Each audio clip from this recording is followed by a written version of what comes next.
इथे मी 1 वाटी बेसन घेतलंय. बेसन पिठामध्ये चवीपुरता मीठ टाकून घ्यायचंय. त्यानंतर 1 चमचा ओवा अशा पद्धतीने हातावरती क्रश करून ह्या बेसन पिठात टाकून घ्यायचे आहे. आता 1/2 चमचा हळद इथे मी टाकून घेतलेली आहे. 1 चमचा आपल्याला याच्यात तेल टाकून घ्यायचं आहे. आता हे सगळं व्यवस्थित एकजीव करून घ्यायचं आहे.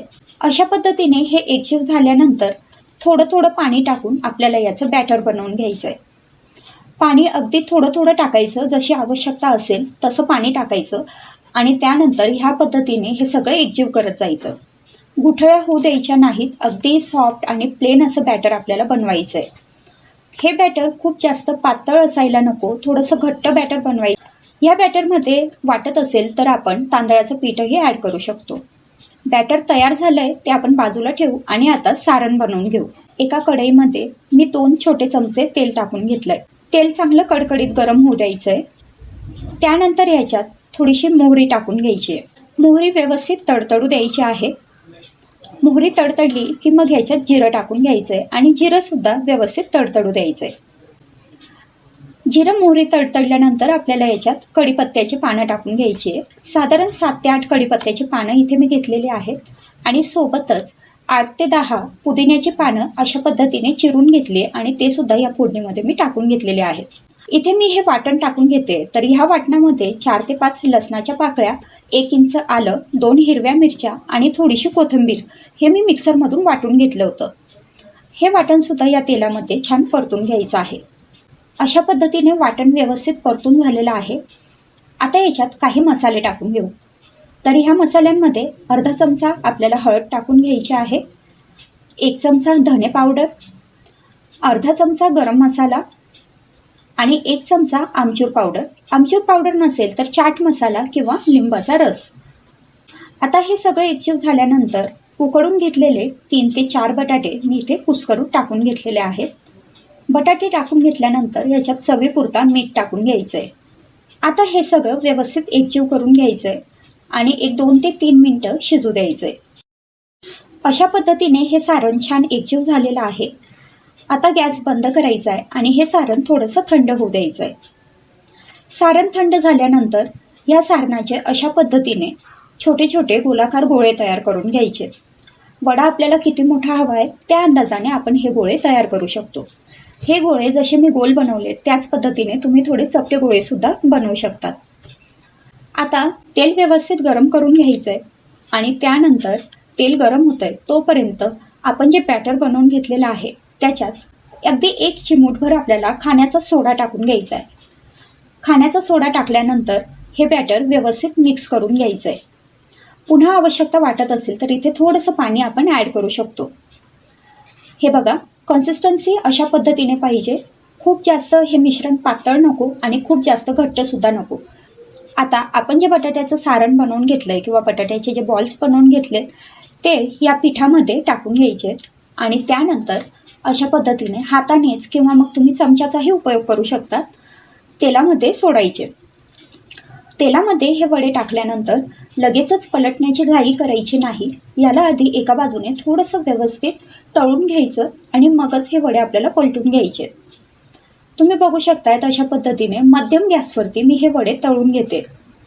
आपण बॅटर खूप जास्त पातळ बनवलेलं नाही आहे, थोडंसं घट्ट बॅटर आहे. त्यामुळे मध्यम गॅसवरतीच आपल्याला हे वडे तळायचे असतात, नाहीतर मग हे वडे आतून थोडेसे कच्चे राहतात. अशा पद्धतीने हे वडे मी छान तळून घेतलेले आहेत. आता वडे काढताना अशा पद्धतीने चाळणीवरती ते काढायचे, म्हणजे ते छान क्रिस्पी राहतात. त्यानंतर चटणी बनवण्यासाठी जे मी बॅटर बनवलेलं होतं बेसन पिठाचं, त्याच बॅटरच्या अशा पद्धतीने शेव किंवा भजे मी इथे तेलामध्ये सोडून घेतले. हे भजेसुद्धा आपल्याला मध्यम गॅसवरती छान खरपूस असे तळून घ्यायचे. ही सगळ्यात सोपी पद्धत आहे बटाट्या वड्यासाठीची चटणी बनवण्यासाठी आणि सगळ्या ठिकाणी जेव्हाही आपण बटाटा वडा घेतो तर तिथे अशाच पद्धतीची चटणी बनवली जाते. तर आता हे मी बाजूला काढून घेतलं आहे. आता ह्याच तेलामध्ये मी 8 ते 10 लसणाच्या पाकळ्या सालीसकटच तळून घेते आणि सोबतच 4-5 हिरव्या मिरच्यासुद्धा तळून घेते, ज्या आपल्याला बटाट्या वड्यांसोबत खाता येतील. हे बघा, हे सगळं छान तळून झालेलं आहे. हे मी आता बाजूला काढून घेतलं आहे. मिरच्यांवरती नंतर आवश्यकतेनुसार मीठ टाकून घ्यायचं आहे. आता तळून घेतलेल्या लसणाच्या पाकळ्या एका मिक्सरच्या भांड्यात काढून घ्यायच्या आहेत आणि त्यानंतर आपण ज्या भजे तळून घेतलेले होते ते सुद्धा या मिक्सरच्या भांड्यात काढून घ्यायचे. 1 ते 1.5 चमचा किंवा आपल्या आवडीनुसार याच्यात लाल तिखट टाकून घ्यायचं आहे. शक्यतो काश्मीरी लाल तिखट वापरायचं. चवीपुरता मीठ टाकायचं, पण लक्षात असू द्या भजींमध्ये सुद्धा मीठ असेल. आता हे मिक्सरमधनं वाटून घ्यायचं आहे. हे बघा, अगदी वडापावसाठी जी गाडीवर मिळते तशा पद्धतीची चटणी इथे तयार झालेली आहे. आता इथे मी पाव घेतला आहे आणि पाव मधोमध अशा पद्धतीने कट करून घेतला आहे. आता याच्यावरती आपण जे चटणी बनवून घेतलेली आहे ती मी टाकून घेतली आहे. तुमच्याकडे अवेलेबल असेल तर जी सँडविचसाठी हिरवी चटणी वापरली जाते ती चटणीसुद्धा तुम्ही इथे वापरू शकतात, किंवा गोड आंबट चटणीसुद्धा आवडत असेल तर इथे तुम्ही टाकू शकतात. आता चटणी टाकल्यानंतर त्याच्यावरती आपण जो वडा तळून घेतलेला आहे तो ठेवायचा आहे. तर मग अशा पद्धतीने आपला महाराष्ट्राचा सगळ्यांना आवडणारा असा वडापाव तयार झाला आहे. तर मसाला बनवण्यासाठी इथे मी तव्यावरती 2 टेबलस्पून एवढं तेल टाकून घेतलं आहे. तेल चांगलं कडकडीत गरम होऊ द्यायचं आणि त्यानंतर याच्यात आपल्याला 1 चमचा जिरं टाकून घ्यायचं आहे. जिरं अशा पद्धतीने व्यवस्थित तडतडू द्यायचं आहे. यानंतर याच्यात आपल्याला बारीक चिरलेला कांदा टाकून घ्यायचा आहे. तर इथे 2 मोठे कांदे मी अशा पद्धतीने बारीक चिरून घेतले होते. आता हे कांदे या तेलामध्ये अगदी व्यवस्थित आपल्याला परतून घ्यायचे, गोल्डन ब्राऊन रंगावर येतील इथपर्यंत. कांदा परतत असतानाच आपण याच्यात थोडंसं आलं लसणाची पेस्ट पण टाकू शकतो. हे बघा, तुम्ही बघू शकतायत कांदा अगदी छान परतून झालेला आहे. आता याच्यामध्ये आपल्याला काही मसाले टाकून घ्यायचे. तर सगळ्यात आधी मी इथे टाकून घेते अर्धा चमचा हळद, त्यानंतर 1 चमचा लाल तिखट. आता लाल तिखट आपण आपल्या आवडीनुसार टाकू शकतो. 1.5 ते 2 चमचे आपल्याला इथे पावभाजी मसाला टाकून घ्यायचा आहे. आणि हा पावभाजी मसाला हा मसाला पाव बनवण्यासाठी कंपल्सरी आहे. त्यानंतर 1 चमचा मी बॅडगी मिरची पावडर टाकून घेतली आणि थोडंसं धने पावडर इथे मी टाकून घेतलेलं आहे. आता हे सगळं आपल्याला या तेलामध्ये या कांद्यांसोबत छान परतून घ्यायचं आहे. आता हा मसाला परतत असताना शक्यतो अशा पद्धतीचा चमचा वापरायचा, कारण हा मसाला परतत असतानाच आपल्याला थोडासा मॅश करून घ्यायचा असतो. आता इथे मी बारीक चिरलेला टोमॅटो टाकून घेतलेला आहे. तर हे सुद्धा मोठे असे 2 टोमॅटो होते जे मी बारीक असे चिरून घेतले होते. आता हे टोमॅटो पण मी कांद्यासोबत छान व्यवस्थित परतून घेते. हे बघा, टोमॅटो परतत असताना चमच्याने आपल्याला थोडेसे असे ठेचून घ्यायचे, जेणेकरून ते व्यवस्थित शिजतील आणि थोडे मऊ पडतील. आता इथे मी अर्धा चमचा चाट मसाला टाकून घेतला आहे आणि चवीपुरता मीठ टाकून घेतलं आहे. चाट मसालाऐवजी आपण इथे आमचूर पावडर पण टाकू शकतो. आता हे सगळं मी पुन्हा एकदा छान व्यवस्थित परतून घेते. हे बघा, तुम्ही बघू शकतायत मी अशा पद्धतीने चमच्याने व्यवस्थित ठेचून हे परतून घेतलेलं आहे. आता याच्यात मी थोडी शिमला मिरची टाकून घेतली आहे आणि शिमला मिरची टाकल्यानंतर हे पुन्हा चमच्याने व्यवस्थित मॅश करत जायचं आहे. गॅसची फ्लेम आपल्याला इथे मध्यम ठेवायची आहे आणि मध्यम गॅसवरती हे अशा पद्धतीने व्यवस्थित स्मॅश करत परतून घ्यायचं आहे. त्यानंतर थोडीशी कोथिंबीर आपल्याला याच्यात टाकून घ्यायची आहे. इथे तुम्हाला आवडत असेल तर थोडासा लिंबाचा रस आणि थोडीशी साखरसुद्धा आपण ॲड करू शकतो. ते मी इथे टाकलेलं नाही आहे. आता हे पुन्हा एकदा छान व्यवस्थित असं परतून घेते आणि व्यवस्थित एकजीव करून घेते. आता याच्यात अर्धा चमचा मी बटर टाकून घेतलेलं आहे. हे बटर आपण जेव्हा तेल घेतलं, जसं 2 चमचे आपण इथे तेल घेतलं होतं, तर तेव्हाच तेलासोबत पण आपण हे बटर ॲड करू शकतो. बटर टाकल्यानंतर हे पुन्हा छान मी व्यवस्थित परतून घेतलेलं आहे आणि तुम्ही बघू शकतायत आपला मसाला इथे छान तयार झाला आहे. आता हा मसाला ह्या तव्यावरतीच मी एका बाजूला करून घेते. इथे आता गॅसची फ्लेम आपल्याला अगदी लो करायची आहे आणि लो फ्लेमवरती आपल्याला आता पुढची प्रोसेस करायची आहे. हे बघा, हा मसाला तव्याच्या अगदी मी साईडला करून घेतलेला आहे. इथे मी घेतला आहे 1 पाव, जो आपला पावभाजीचा पाव असतो तो, आणि त्याला अशा पद्धतीने मधून सुरीने कट करून घेतलं आहे. त्यानंतर ह्या तव्यावरतीच मी थोडंसं बटर टाकून घेतलं आहे आणि बटरवरती मग हा पाव अशा पद्धतीने मी गरम करून घेतला आहे.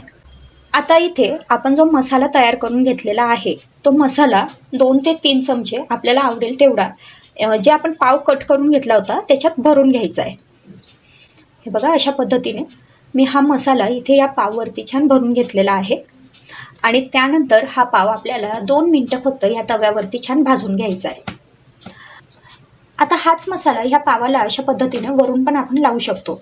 छान मसाला ह्या पावाला व्यवस्थित लागला की मग आपल्याला हा पाव 1-2 मिनटं फक्त भाजून घ्यायचा आहे आणि अगदी लो फ्लेमवरती. तर अशा पद्धतीने आपला इथे चटपटीत चमचमीत असा मसाले पाव तयार झालेला आहे, अगदी झटपट. इथे मी 5 मध्यम आकाराचे कांदे घेतलेत आणि अगदी पातळ असे याचे आपल्याला स्लाइस चिरून घ्यायचे आहेत. कांदे जर खूप मोठे असतील तर तुम्ही हे उभे सुद्धा चिरू शकतात. इथे मी मध्यम आकाराचे कांदे घेते म्हणून असे आडवे चिरून घेते. तर हे पहा, इथे मी हे सगळे कांदे आता चिरून घेतलेले आहेत. आता हे कांदे आपल्याला थोडेसे हाताने असे मोकळे करून घ्यायचे. आता इथे आपल्याला मीठ टाकून घ्यायचं आहे. जेवढं आपल्याला भजींसाठी मीठ लागणार आहे तेवढं सगळं मीठ मी इथे कांद्यांमध्ये टाकून घेतलं आहे. आणि हे मीठ आता ह्या कांद्यांना चांगलं चोळून घ्यायचं आहे. हे मीठ जसं आपण ह्या कांद्यांना चोळत जातो तर तसं कांदा मॉइश्चर रिलीज करायला लागतो, पाणी या कांद्याला सुटायला लागतं.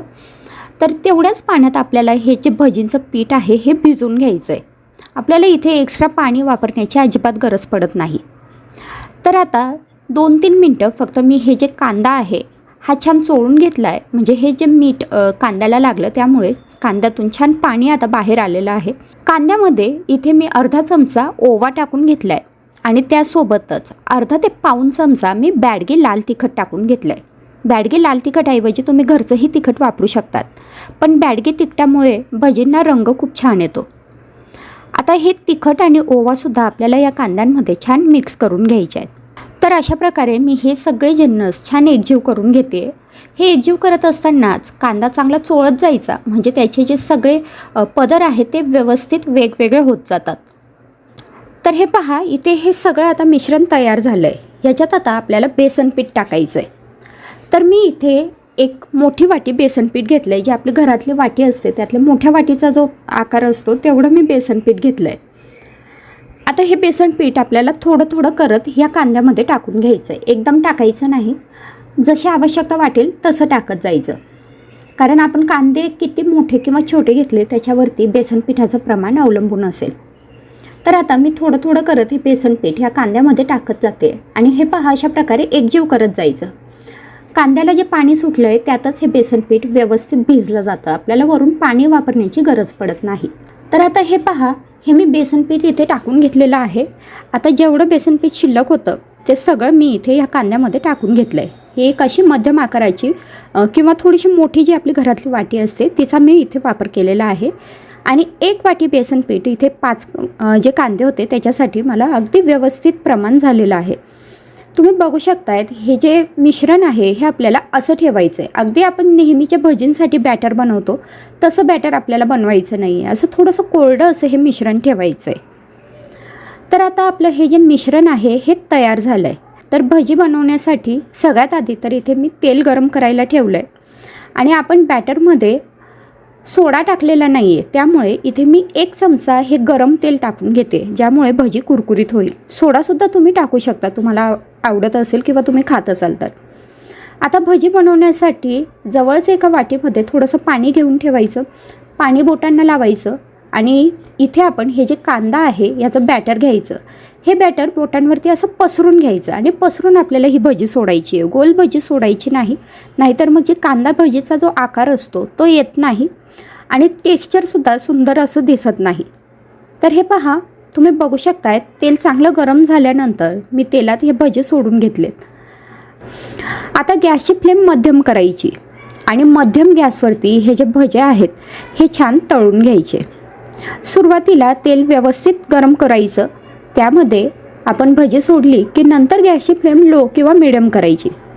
आणि आता मिडियम फ्लेमवरती आपल्याला हे जे भजे आहेत हे साधारण 2 ते 3 मिनटं तळून घ्यायचे आहेत. म्हणजे एक बॅच तळायला साधारण 2 ते 2.5 मिनटं लागतात आणि अगदी छान खरपूस असे हे भजे तळले जातील तोपर्यंत तळून घ्यायचे. हे पहा, तुम्ही बघू शकतायत हे जे भजे आहेत हे छान आता तळून झालेले आहेत. याचा रंगसुद्धा किती सुंदर लालसर असा आला आहे, कारण आपण बॅडगी तिखट याच्यात वापरलं आहे. आता हे भजे मी बाजूला काढून घेते. भजी काढण्यासाठी अशा जाळीचा एक वापर करायचा, ज्यामुळे भजी छान कुरकुरीतच राहते. जर भजी आपण ताटात किंवा एखाद्या पेपरवरती काढली तर ती थोड्या वेळाने मऊ पडायला लागते. जाळीत काढा म्हणजे बऱ्याच वेळपर्यंत भजी कुरकुरीत राहील.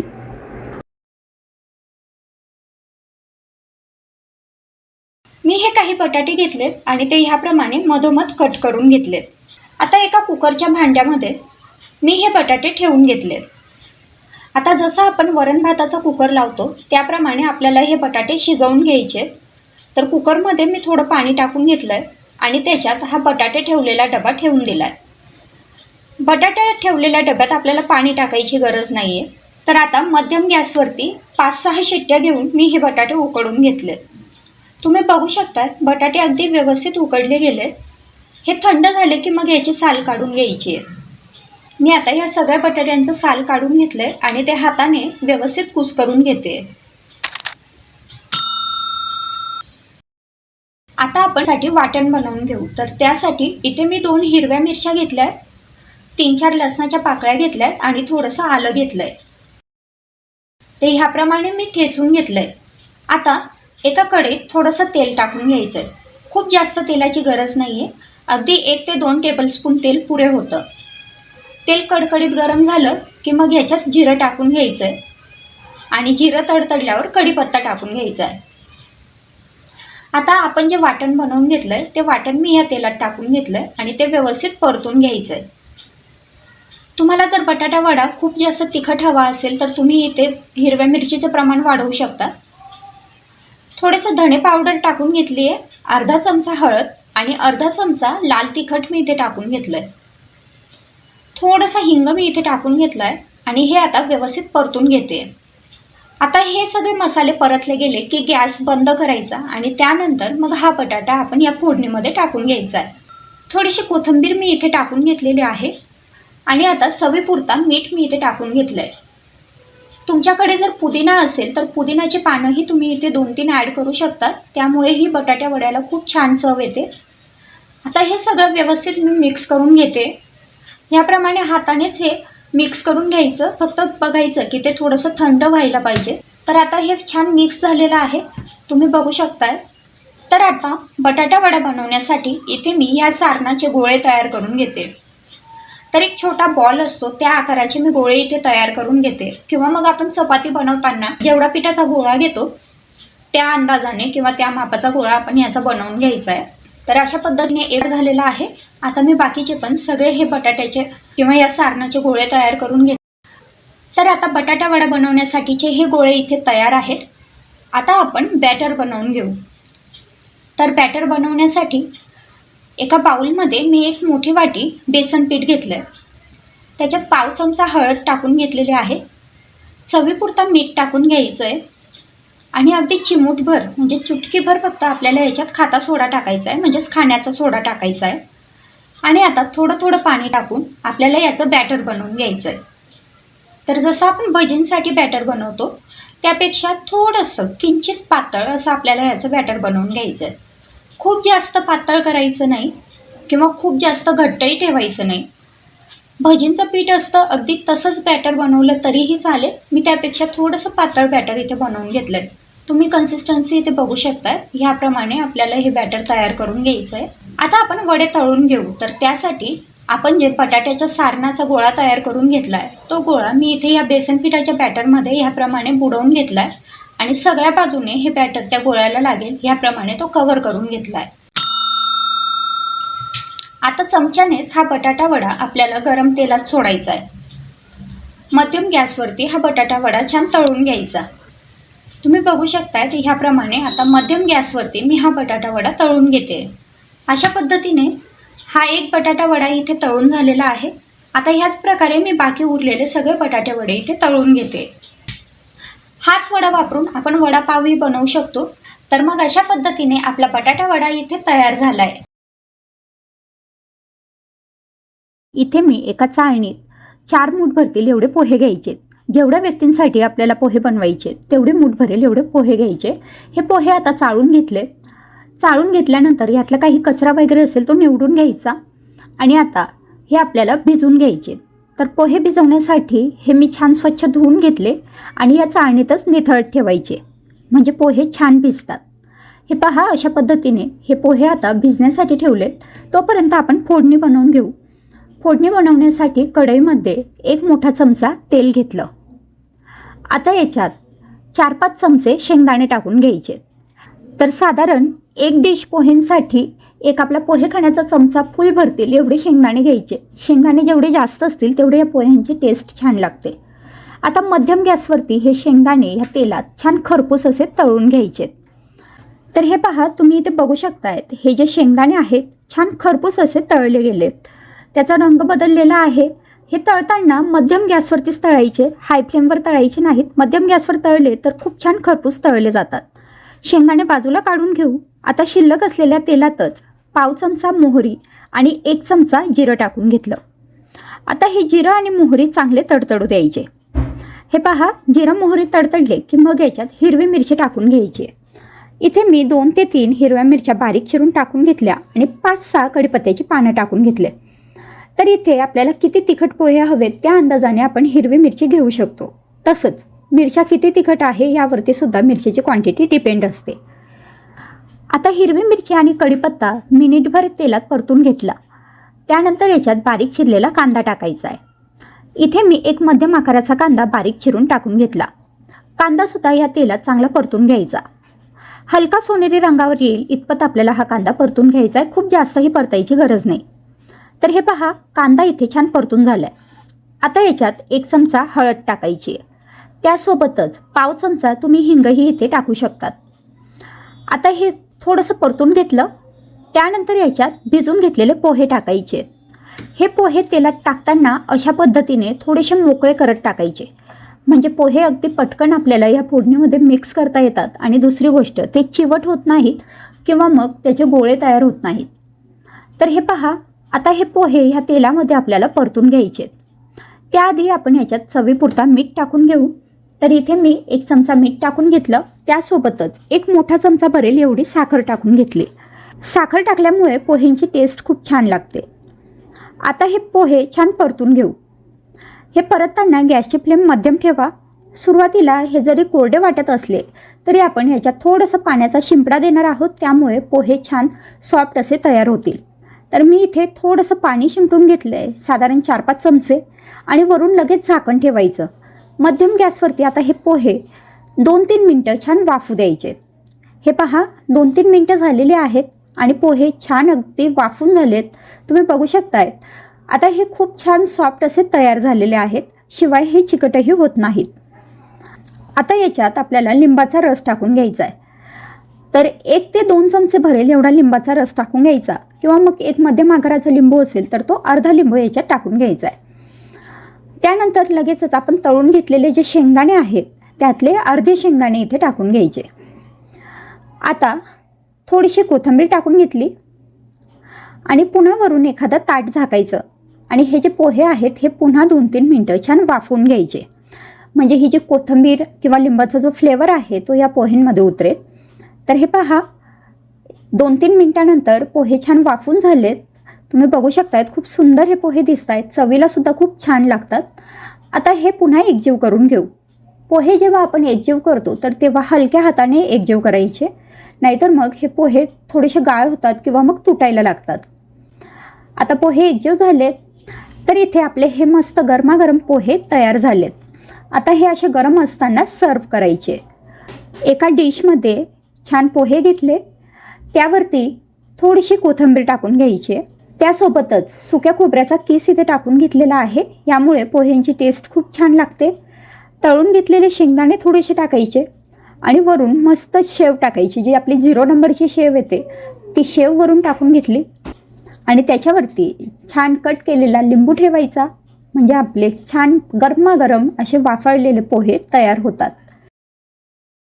एका कढईमध्ये 2 छोटे चमचे तेल घेतलं, त्यात अर्धा चमचा मोहरी टाकून घेतली आणि अर्धा चमचा जिरं टाकून घेतलं.